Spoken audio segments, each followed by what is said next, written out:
Welcome to Place and Experience. Indulge your senses with immersive game titles. Boost the excitement with our engaging promotional tools and generous network promotions. Be in control with XI Viewport Management Tool and experience seamless gameplay powered by X Platform. Enjoy Place and Experience as our partners do in over 20 regulated markets. And get ready to go big. Big play is on. Placent. Hello, we are live and welcome back to another edition of the Next.io Weekly News with me, Conor Mulheir, my co-host, Nico Jansen, and we are joined today by a very special guest indeed, the CEO and founder of BeyondPlay. It is, of course, Karolina Pelc. Karolina, thank you very much for joining us today, and I should say, welcome back to the Weekly News stream, because it's not the first time you've joined us. How are you doing? Hi, Conor. Hi, Nico. Well, I'm doing fine. Thank you very much. Quite fine today. Thank you for having me. Always a pleasure to be involved with Next and your kind of podcast streams, whatever it is. Thank you very much. Nico, how are you, my brother? Good to see you again. Yeah, first of all, thank you, Karolina, really from the bottom of my heart for taking the time while, dealing with Netflix, negotiating the documentary about yourself.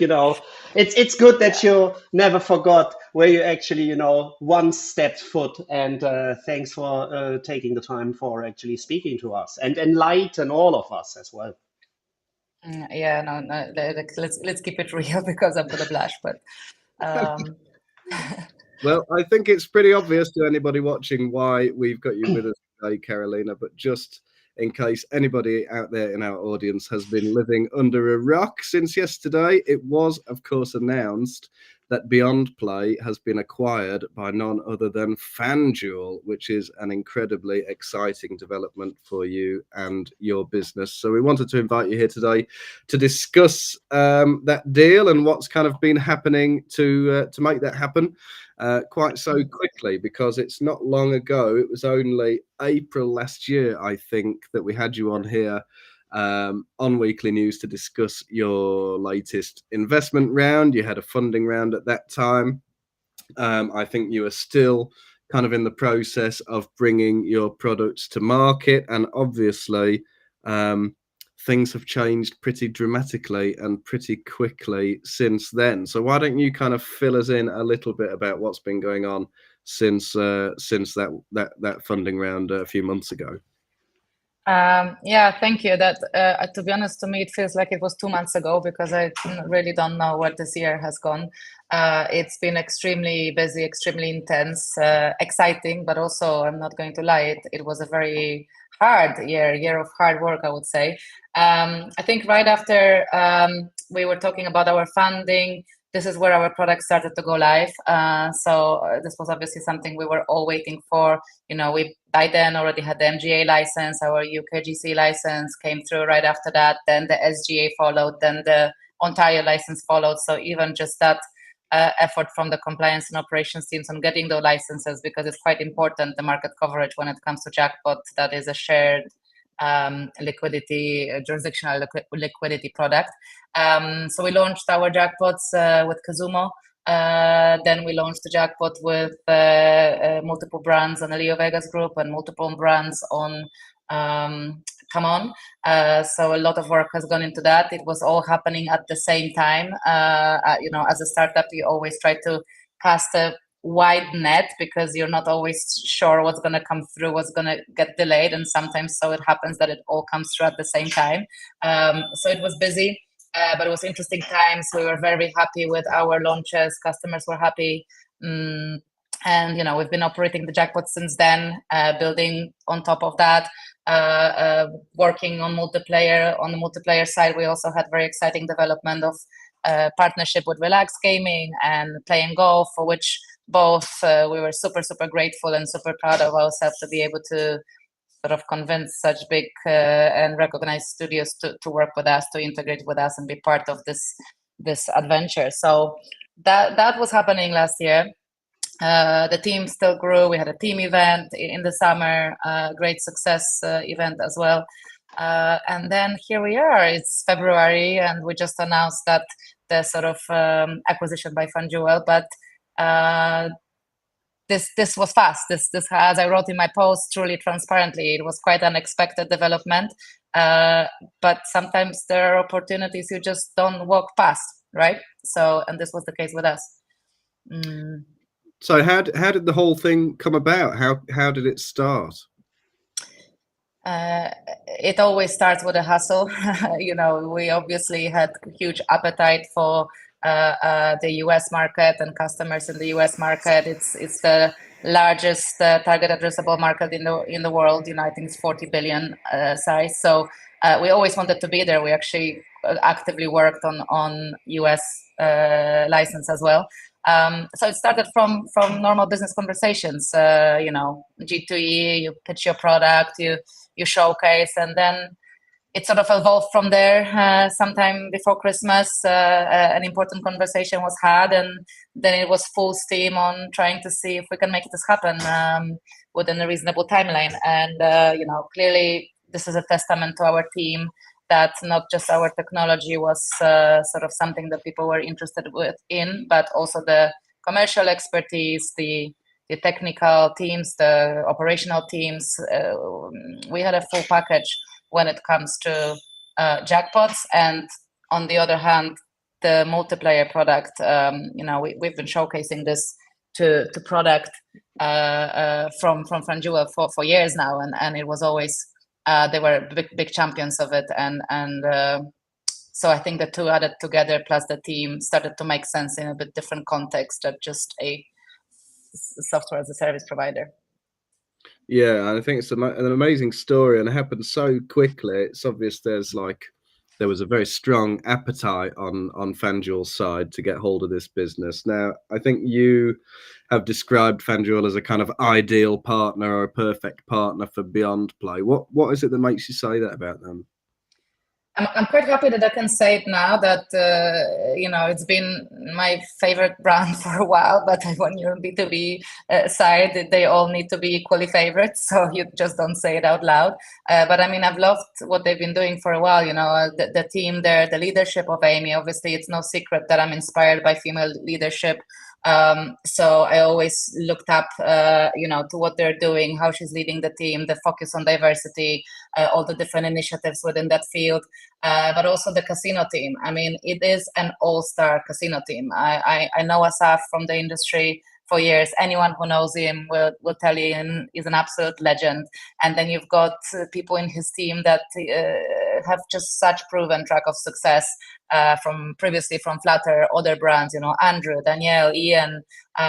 It's just an amazing team. So when you add those things together and you think to yourself that you might have a new home, you want it to be a cultural fit. You want to have confidence that your team is going to be happy. And when you know the people involved, it's much easier to have that confidence, and it's less of a risk to completely sail into uncharted waters. Yeah, absolutely. Good to be integrated with a brand that you kind of know and respect, and obviously it's hard to not respect. They're number one sportsbook brand in the US, number two iGaming casino. They are humble but hungry. We are hungry. I think this is a great fit. So I think for all our team, I'm speaking on behalf probably many of us, it's just many tech people want to work for Spotify or Netflix. In our industry, I would say a lot of people want to work for FanDuel. So we're now giving them that opportunity, and I'm giving myself that opportunity as well. Absolutely. And you kind of mentioned before that you've had your eye, of course, on the US market for some time now. Was that something that you were thinking about ever since you started the business in 2021, I believe? Yeah, absolutely. And I think for both jackpot and multiplayer, it's an ideal market. I talked about it previously. I come from land-based casino background, and I've done some time in sort of land-based yet floating casino background on the cruise ships, which might sound like a trivial part of my experience, but it wasn't, because this is where I was exposed to real user behaviors, and this is where it's all about entertainment when it comes to gambling.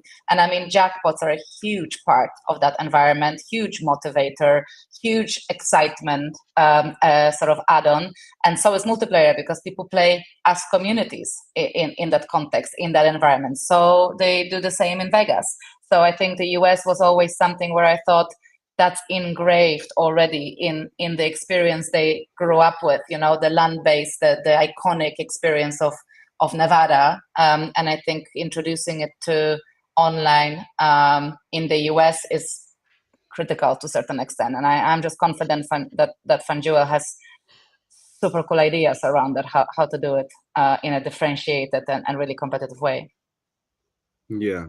And how do you think the product will be integrated into FanDuel Casino, and what do you think the response will be from US customers?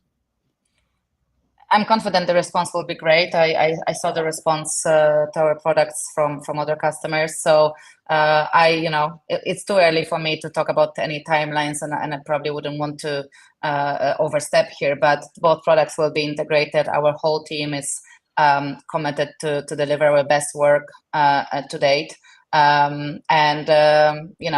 It's just down to their teams to probably brag, gloat whenever their proposition is ready. So I'll leave it to them, but I'm sure that we'll see both of our technologies in very strong use and delivering good results.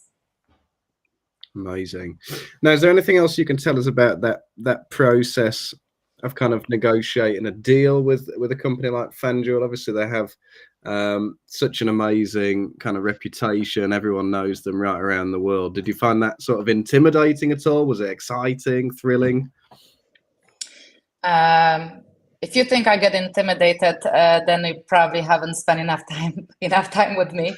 I don't, but the team was also super kind and professional. Hats off. The process was very fast, very intense for everyone. You know, time differences and it's a very detailed process, right? So both teams were working day and night. Huge shout out to my management team, who really, you know, we canceled our Christmas pretty much. But it was a great process, and I think it really highlighted for me the importance of choosing the people you've got around you, from investors to advisors to the board, because they were all really involved. It is quite, I don't know if it's like this everywhere, but I didn't expect it to be, for my investor to be this approachable and this knowledgeable and this happy to share. I could pick up the phone and ask them about literally anything. And they've gave me advice based on years of experience in various different contexts in the industry. And the board was involved, you know, a couple of times a week at some point. And Dave from Better Capital, Daniel Burns, I mean, hugely helpful in ways that I can't even describe, similarly to the rest of our backers and some people that have been with us from the beginning. So if it was just me, not sure if I would have survived it physically or mentally. But when you have a strong sort of support circle around you, it makes it all possible when the other side is also very responsive, committed, and dedicated to the process. It's, at the end of the day, it's a pleasure, because you're going towards the common goal there. So so that's it. And the last thing I really wanted to mention on this podcast, that what happened yesterday in the media about this news was a total shock to me. I mean, I'm not stranger to media, you guys know that. I speak on LinkedIn often, but I did not expect this level of support and positivity and encouragement messages that just kept coming at us from all sides through all the communication channels. And I think that's a testament to not just the fact that people sort of root for small companies kind of, you know, achieving success and people that work hard to get somewhere, but also I think it's a match that people generally just really like. FanDuel has a brand as well, and they like that combo. I think it was the perfect combination to trigger that response. And even just right before this podcast, I received these beautiful flowers from Anna and Lindsay from GeoComply, which I believe is a super nice gesture just of support and encouragement from someone that is really, really busy and doesn't need to do stuff like that. So I'm grateful, and thank you everyone for sharing, reposting your own thoughts. This was a beautiful day for me, and it really only hit me on the day what just happened, because I kind of didn't really have time to think about it until yesterday. Yeah, it's a really amazing step in BeyondPlay's journey, and I'm sure you learned a lot from the process. So is there anything you feel that's been a new experience for you in this that you could kind of extrapolate some advice from for other founders of startups? There's a lot of small businesses out there in our sector who, you know, would be very happy to recreate what you've done with BeyondPlay. So what kind of advice can you give to other entrepreneurs in the sector? I think the advice I would give is, not get good lawyers, because, at the beginning of this journey, I kind of felt maybe I'm overdoing this a little bit. I'm a little bit OCD with things like this. Sorry, I shouldn't say that much.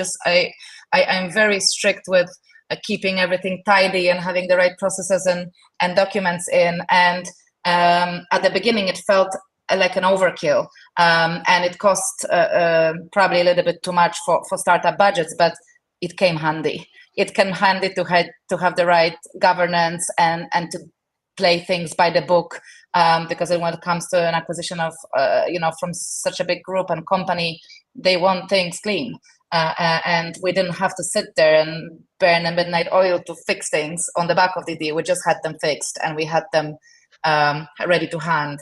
So here, huge thanks to all our regulatory lawyers, Harris Hagan, Helix in Malta, and Flatgate, who are our legal company from the very beginning. As I said in my post, they did our commercial contracts, they did our first investment, second rounds, whatever. And then for them to take us all the way through to this, when they know everything about the company, can have our back and properly help, because they have this wide context. It was one of the most valuable things that I learned. Do it right from the start, because it will pay off. Yeah, just touching down on this one, because from today's perspective, with the big merger by one of the biggest companies which is out there, it just sounds like a fairy tale, too good to be true story. The thing is, I'm pretty sure you faced a lot of downsides as well. First of all, name was a little bit different, not BeyondPlay. It was a different name, which you obviously, managed to maneuver yourself around. And I'm pretty sure that you faced like tough times, challenging times. And it's not just surround yourself with good lawyers. It's I'm pretty sure, and the both of us know just us a little bit. It also depends on how you as a person are, the kind of never give up mentality, always seeing some kind of light and just pushing things through. Although, your inner guts might tell you, okay, this is enough. I can't take the pain anymore. So can you walk us a little bit through the ups and downs which you might have faced as well? Yeah, of course. I mean, there is literally, I posted to my team on Slack recently this meme of like the evolution of the day of the founder. I'm not going to use the language in here, but it's literally, oh yes or oh no, multiple times a day, because it just changes so rapidly. So obviously we had many downer moments. It's B2B industry, when combined with trying to do innovation and regulated markets approach, is difficult, because you're facing challenge with each one of those areas, and when you add them together, it's an ongoing challenge. The regulated markets operators don't always have such flexibility in their roadmaps to try experimental products that have not been proven before. Similarly for the big studios, you need to work with the big studios, but they are very busy and they have plenty other things on their mindset rather than working with us. So convincing them to squeeze this in when you don't really yet have a confirmed launch partner, or you can't convince the launch partner because you don't yet have the studio integrated, it's a kind of catch-22, which is hard to navigate, but we somehow manage, but it was not easy, and even the fact that we didn't manage to launch the multiplayer yet. This was a huge pressure on us. We were actually going to launch it next month, and we had quite a strong rollout planned. But all those things daily are hard. The delays that you experience with talking to investors, and you also learn at the beginning that every conversation where you hear I'm in doesn't necessarily mean that they are going to invest. So you learn how to deal with rejection, whether you're told that they reject or whether you just never hear from them again. And then there is the whole regulatory aspect, which the processes are very serious, and it's really important to keep the relevant organizations posted and all the documentation that you need to submit. And then managing people is hard. When you grow from 6 to 40 in a space of 2.5 years, there's bound to be challenges. There's bound to be different expectations from people. There's bound to be communication problems. You're going from a very small startup to semi-scale up at some point. You're starting generating revenues, which affects priorities. So all this is challenging, and I would probably say that's one of the biggest challenges, because I want people to be happy, but you can't make everyone happy at all time. And just coming to realization with that you have to prioritize certain things, and it's not always collectively about being able to please everyone. It's something that as a CEO you need to learn really fast, that you're not going to be liked all the time, and not all your decisions are going to be liked. But at the end of the day, you are responsible not just for particular individuals or particular projects. You're responsible to drive the whole company forward, and you have the widest picture because you're the most invested. So you know what's the best for the company, and you have to trust your gut. Yeah, mustn't be an easy job, I'm sure, but I'm sure you're doing an amazing job of it. And yesterday's news is absolutely testament to that. So we should offer you once again our warmest congratulations. It's a brilliant Thank you. story. I'm sure we'll be following the development of BeyondPlay into the future. I'm sure you've got lots to go and do still, Karolina. First and foremost, you must get those beautiful flowers into some water so that they last all week. But unless there's any other closing comments that you or Nico would like to make, then we'll let you carry on, because I'm sure, like I say, you've got lots to go and keep busy with. No, I just want to thank you guys as well, because when I talked about the industry support yesterday, it's not just yesterday, it's throughout our journey. We don't have this brand awareness out of nothing. It is because people supported us, and Next have been an important media in our journey. Pierre has been always supportive from the very beginning. So the least I can do is to be here and comment on the news. I've been there with you from the very beginning. You've been there with me from the very beginning, and I'm also looking forward to speak at Next in New York as BeyondPlay, part of FanDuel now. Amazing. Something for us all to look forward to there. Thank you so much, Karolina. It's been great to learn so many insights from you today. But we'll let you jump off the stream now and carry on. So thanks again, and congratulations. Perfect. Thank you, guys. Thank you. Enjoy. Bye. Bye-bye. Bye. Tens of thousands of games, hundreds of studios, dozens of Hub Market partners, an industry-leading Hub wallet, and just one API. Hub 88 is connecting businesses to a world of limitless content where the possibilities are endless. Hub 88. Well, Nico, there you have it. What did you think about that? No, it's awesome. Cutting a long story short, it's awesome. And she's so humble, just, breathe a little bit. When you just asked her, like, okay, how does it actually feel? Was it a little bit of intimidating? So just, putting things a little bit into perspective, her initial funding literally came by the Leo Vegas founders, which are more like family and friends. Out of a sudden, then she refinanced with better capital, and then it's Champions League. It's one of the biggest companies out there, like Flutter, and that's it must have been a quite interesting journey from the start until to where we are now. And as said, it just sounds like a fairy tale. And once again, shout out to her, kudos. And we should never forget the fact that the both of us are sitting here also pretty much goes back to when Karolina set up the overall chat with the clubhouse and the iGaming or the gaming breakfast, and that was pretty much her idea. So once again, thanks Karolina for paving the way that Conor and me are just sitting here and giving our glimpse to the industry as well. That's it. Yeah. Well, it's an amazing story. Definitely our favourite story of the week, and it was great to learn so much from Karolina about what kind of built up and led up to the acquisition yesterday. So, as I say, we'll be keeping our eye on this one, but I think it's time for us to log off now. But we should say thanks again to Karolina. Thanks to Evelina, Bogdan, Michael in the comments for joining us. And thanks to Playson, our sponsor for this episode as well, for keeping us coming back here every week. And Nico, last but not least, thanks very much to you. And I'll see you here same time next week. Thanks. Bye-bye. Bye.